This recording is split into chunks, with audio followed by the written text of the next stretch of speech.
Malam terasa lebih panjang daripada biasanya.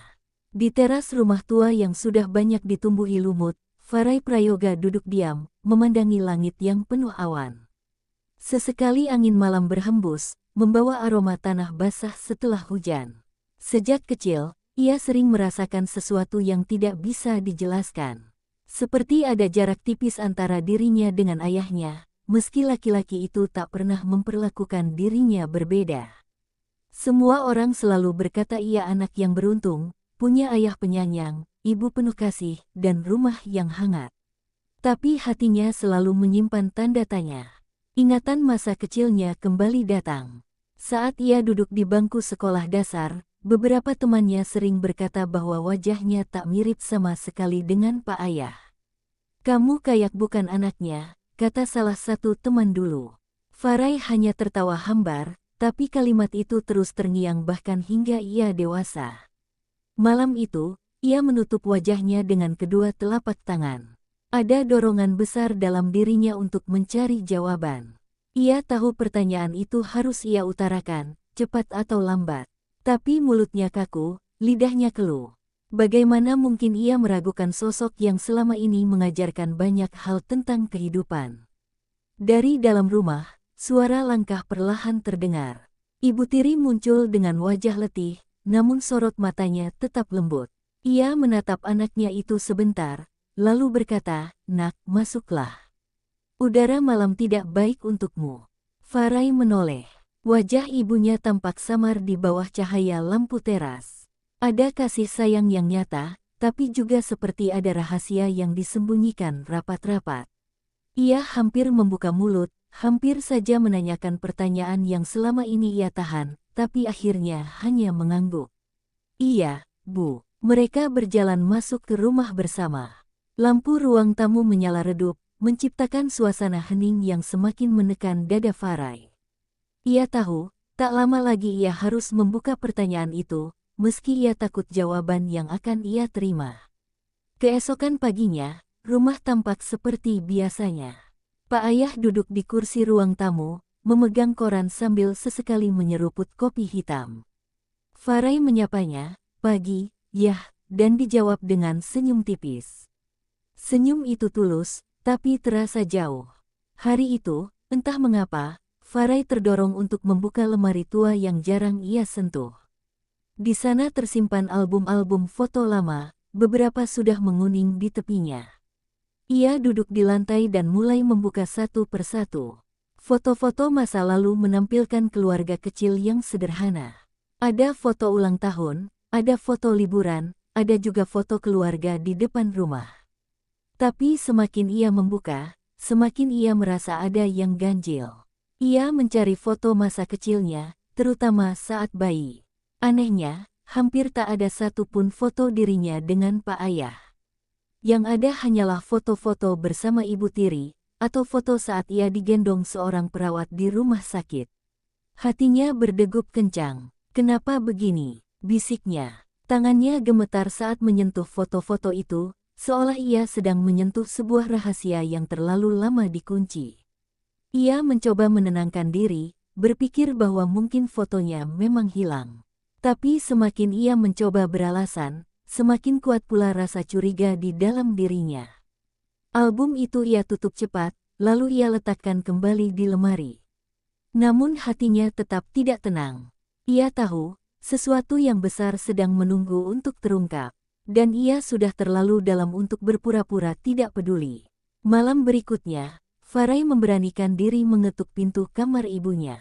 Ibu tiri sedang membaca buku doa ketika ia masuk, wajahnya lembut seperti biasa. "Ada apa, Nak? Kok wajahmu murung sekali?" Farai duduk di tepi ranjang. Ia menunduk, menatap lantai dengan tangan yang terus menggenggam ujung bajunya. Nafasnya terasa berat, tapi akhirnya kata-kata itu meluncur juga. "Bu, apakah aku benar anak kandung Ayah?" Pertanyaan itu membuat udara di kamar seketika membeku. Ibu tiri terdiam, matanya melebar, lalu perlahan berkaca-kaca. Tangannya berhenti di atas buku doa, gemetar. "Farai, kenapa kau tiba-tiba bertanya begitu?" Suaranya lirih. Farai menatap ibunya dengan mata berkaca-kaca. Aku mencari foto. Aku tidak menemukan satupun foto aku dengan ayah saat bayi. Orang-orang juga sering bilang aku berbeda. Aku tidak tahu harus percaya apa. Air mata jatuh dari mata Ibu Tiri. Ia mencoba menghapusnya, tapi tangisnya makin deras. Nak, sebenarnya, kau benar. Kau bukan anak kandung ayah. Dunia Farai seakan runtuh. Jantungnya berdegup kencang, tangannya terasa dingin. Kata-kata ibunya menghantamnya seperti petir. Lalu, siapa aku sebenarnya? Suaranya nyaris tidak terdengar, tapi penuh luka. Ibu Tiri memeluk dirinya sendiri, menunduk penuh rasa bersalah. Maafkan ibu, nak. Ibu tidak pernah berniat menyakitimu. Ibu hanya ingin kau tumbuh dengan tenang. Farai menutup wajahnya dengan kedua tangan. Air matanya mengalir tanpa bisa ia cegah. Kenapa ibu tidak pernah bilang sejak dulu? Kenapa harus kusembunyikan selama ini? Ibu Tiri menarik napas panjang, lalu berkata dengan suara bergetar. Ayah kandungmu sudah lama pergi. Ia bukan lelaki baik, Farai. Ia meninggalkan ibu bahkan sebelum kau lahir. Ibu membesarkanmu seorang diri sampai akhirnya bertemu dengan lelaki yang sekarang kau panggil Pak Ayah. Farai menatap ibunya dengan wajah penuh luka. Dan ayah tahu, ya, jawab ibunya sambil terisak. Dia tahu sejak awal, tapi dia tetap mau menerimamu. Dia merawatmu seakan kau darah dagingnya. Dia yang mengajarkanmu sholat, dia yang mendampingimu saat jatuh sakit, dia yang rela bekerja keras agar kau bisa sekolah. Tangisan Farai pecah. Ia merasa marah, kecewa, tapi juga bingung. Selama ini ia meragukan Pak Ayah, padahal justru lelaki itu yang paling setia di sisinya. Tapi kenapa ibu tidak percaya aku bisa menerima kenyataan ini? Tanyanya putus asa. Karena ibu takut kehilanganmu, jawab Ibu Tiri sambil memegang tangan anaknya. Takut kau membenci ibu. Takut kau merasa tidak punya rumah. Kamar itu dipenuhi tangis. Rahasia yang selama ini terkunci akhirnya terbuka, dan luka lama pun ikut menganga. Farai menghabiskan malam itu dengan termenung. Ia tidak bisa tidur. Pikirannya terus dipenuhi satu kalimat, aku bukan anak Pak Ayah. Namun semakin ia mengingat kehidupannya, semakin jelas ia melihat kebaikan Pak Ayah. Lelaki itu memang bukan ayah kandungnya, tapi semua pengorbanan yang telah ia lakukan jauh lebih besar daripada ikatan darah. Pagi harinya, Farai memberanikan diri mendekati Pak Ayah yang duduk di ruang tengah. Wajah lelaki itu tenang, seakan sudah siap dengan pertanyaan yang akan datang. Ayah, suara Farai serak. Aku tahu semuanya. Pak Ayah menutup koran yang sedang ia baca, lalu menatap anaknya. Ya, nak, kau pasti kecewa. Air mata jatuh dari mata Farai. Ia menggeleng pelan. Awalnya aku marah.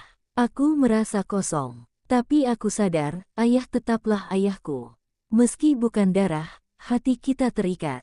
Pak Ayah tersenyum, lalu memeluk Farai erat. Kau tetap anakku, nak. Dari dulu, sekarang, dan selamanya. Ibu Tiri berdiri di pintu, menyaksikan mereka dengan tangis lega. Rahasia yang lama ia simpan akhirnya terungkap, dan meski melukai, pada akhirnya justru memperkuat ikatan mereka. Dalam pelukan itu, Farai menemukan jawabannya. Bahwa cinta sejati tidak selalu datang dari darah, tapi dari hati yang rela menerima dengan tulus. Untuk pertama kalinya dalam hidupnya, ia merasa lebih ringan. Luka itu masih ada, tapi ia tahu ia tidak sendirian. Ia punya keluarga, meski terbentuk dari rahasia, tetap nyata dalam kasih sayang. Dan malam itu, sebelum tidur, Farai menatap langit-langit kamarnya. Ia berbisik pelan, aku akan hidup dengan kebenaran ini. Dan, aku akan menjaganya, sama seperti ayah menjagaku. Hari-hari berikutnya terasa berbeda bagi Farai. Rahasia yang baru terungkap membuat langkahnya goyah, meski ia sudah berusaha tegar. Di sekolah dan lingkungan rumah, ia mulai merasakan bisikan-bisikan halus yang menusuk hatinya. Beberapa tetangga yang entah bagaimana mencium kabar itu berbisik ketika ia lewat. Itu anaknya Bu Tiri, bukan anak Pak Ayah, katanya. Kalimat itu pelan, tapi cukup keras untuk menancap di telinganya. Farai mencoba berpura-pura tidak mendengar, tapi dadanya terasa sesak. Ia berjalan lebih cepat, ingin segera sampai rumah, tempat yang menjadi satu-satunya perlindungan dari tatapan orang. Di kamarnya, ia duduk termenung. Kata-kata itu terus bergema. Ia bertanya pada dirinya sendiri, apakah status darah benar-benar penting? Apakah semua pengorbanan Pak Ayah akan lenyap hanya karena orang tahu ia bukan anak kandung? Malam itu, ia berbicara lagi pada Ibu Tiri. Bu, orang-orang sudah mulai tahu. Aku tidak tahan. Ibu Tiri meraih tangannya, menatapnya dengan mata penuh kasih. Nak, biarkan orang berkata apapun. Hidupmu bukan untuk membuktikan siapa ayah kandungmu. Hidupmu untuk membuktikan bahwa kau anak yang bisa membanggakan ayah yang membesarkanmu. Farai terdiam, air matanya menetes. Kata-kata itu seperti obat bagi hatinya. Esoknya, Pak Ayah juga menemaninya berjalan ke pasar. Meski orang-orang menatap aneh, lelaki itu tetap berjalan tegap sambil menggandeng bahu Farai. Biarkan mereka, yang penting, kau tahu siapa dirimu, ucapnya lirih tapi tegas. Kebersamaan itu membuat hati Farai kembali kuat. Ia sadar, keluarga sejati bukan hanya tentang rahasia yang terungkap, tapi tentang siapa yang tetap tinggal ketika kebenaran terkuak. Suatu sore, ia menatap wajah Pak Ayah yang penuh garis usia. Lelaki itu terlihat lelah, namun tetap sabar. Farai akhirnya berjanji pada dirinya sendiri, aku tidak akan mengecewakan ayah, meski aku bukan darahnya. Ia mulai menekuni pelajaran dengan lebih giat. Ia belajar membantu ibunya di rumah, dan setiap kali ada kesempatan, ia mendampingi Pak Ayah bekerja. Semua itu ia lakukan bukan karena terpaksa, tapi karena rasa syukur.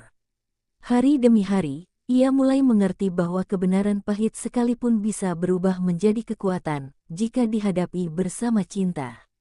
Ia memang bukan anak kandung Pak Ayah, tapi ia adalah anak hati dan jiwa lelaki itu. Dan itu lebih dari cukup. Malam menjelang lagi. Farai berdiri di depan jendela, menatap langit yang dipenuhi bintang.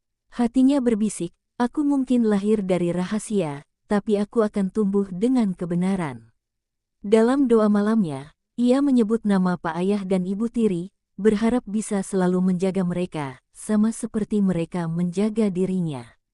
Untuk pertama kalinya, ia merasa tidak hanya menerima kenyataan, tapi juga siap melangkah dengan lebih kuat. Hari itu, suasana rumah sederhana mereka mendadak berubah ketika seseorang datang mengetuk pintu. Ketukan itu berat, dalam, seolah membawa beban yang lama disembunyikan. Ibu Tiri yang membuka pintu langsung terperanjat. Di hadapannya berdiri seorang lelaki paruh baya dengan wajah letih dan rambut yang sudah banyak memutih. Matanya tajam, tapi ada kesedihan yang dalam di sana. Tiri, suaranya bergetar. Aku, ayah kandung Farai. Ibu Tiri gemetar, tubuhnya lemas seakan ingin roboh. Sudah bertahun-tahun ia berharap lelaki itu tidak pernah kembali, agar rahasia yang ia simpan tidak semakin menyakitkan. Tapi kini kenyataan berdiri di hadapannya. Pak Ayah yang mendengar suara asing itu segera datang ke ruang depan. Wajahnya menegang begitu melihat siapa yang berdiri di sana. Kau, ucapnya dingin. Farai muncul beberapa saat kemudian, heran dengan kegaduhan itu. Tatapannya beralih pada lelaki asing itu. Ada sesuatu dalam dirinya yang bergetar aneh. Entah karena firasat atau darah yang sama. Siapa dia, Bu? Tanyanya dengan suara serak. Ibu Tiri tak sanggup menjawab. Air matanya jatuh. Lelaki asing itu sendiri yang akhirnya berkata, aku, ayah kandungmu, nak. Jantung Farai serasa berhenti berdetak. Kata-kata itu menghantam telinganya begitu keras. Ia menatap lekat wajah lelaki itu, mencari jejak yang sama, tapi hatinya penuh gejolak. Ayah kandung, suaranya tercekat. Kenapa kau baru datang sekarang?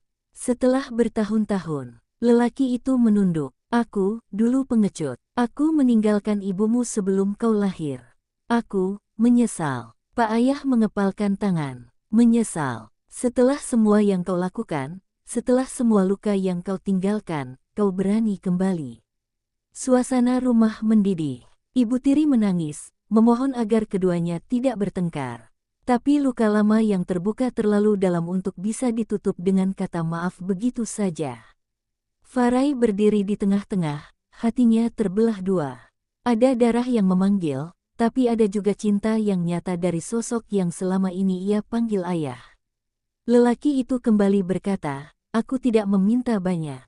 Aku hanya ingin menatap anakku. Hanya itu." Farai menggertakkan gigi, air matanya jatuh. "Aku tidak tahu harus menyebutmu apa. Kau mungkin ayah kandungku, tapi bukan ayahku. Ayahku adalah dia," ucapnya sambil menunjuk Pak Ayah. Lelaki asing itu terdiam, wajahnya hancur oleh kalimat itu. Tapi Pak Ayah menatap Farai dengan mata berkaca-kaca. Untuk pertama kalinya, ia merasa perjuangannya diakui sepenuh hati. Ibu tiri mencoba menenangkan keadaan. "Farai, semua ini takdir. Kau berhak tahu asal-usulmu, tapi kau juga berhak memilih jalanmu." Farai mengusap wajahnya yang penuh air mata. Ia menoleh pada lelaki asing itu. "Aku tidak membencimu. Tapi aku juga tidak bisa menerima begitu saja. Kau meninggalkan luka yang terlalu dalam untuk ibu. Dan aku tidak bisa melupakan itu." Lelaki itu menunduk, air matanya jatuh di lantai rumah sederhana itu. "Aku mengerti," katanya lirih. Pertemuan itu tidak berakhir dengan pelukan atau rekonsiliasi. Justru berakhir dengan keheningan yang berat, meninggalkan jejak luka baru di hati semua orang. Tapi di balik luka itu, Farai tahu satu hal, cintanya pada Pak Ayah dan Ibu Tiri tak akan tergoyahkan oleh darah sekalipun. Terima kasih sudah mendengarkan kisah ini sampai akhir. Dari cerita Farai Prayoga, kita belajar bahwa darah bukan satu-satunya yang membuat kita keluarga. Kadang, cinta dan pengorbanan jauh lebih kuat daripada ikatan lahiriah. Semoga kisah ini bisa menjadi cermin bagi kita semua, bahwa hidup tak selalu berjalan sesuai rencana, tapi selalu ada ruang untuk memaafkan, menerima, dan melangkah maju. Kalau cerita ini menyentuh hati kalian, jangan lupa untuk like, share, dan subscribe, agar kalian tidak ketinggalan kisah penuh makna berikutnya. Sampai jumpa di cerita selanjutnya, tetap jaga hati, tetap jaga keluarga.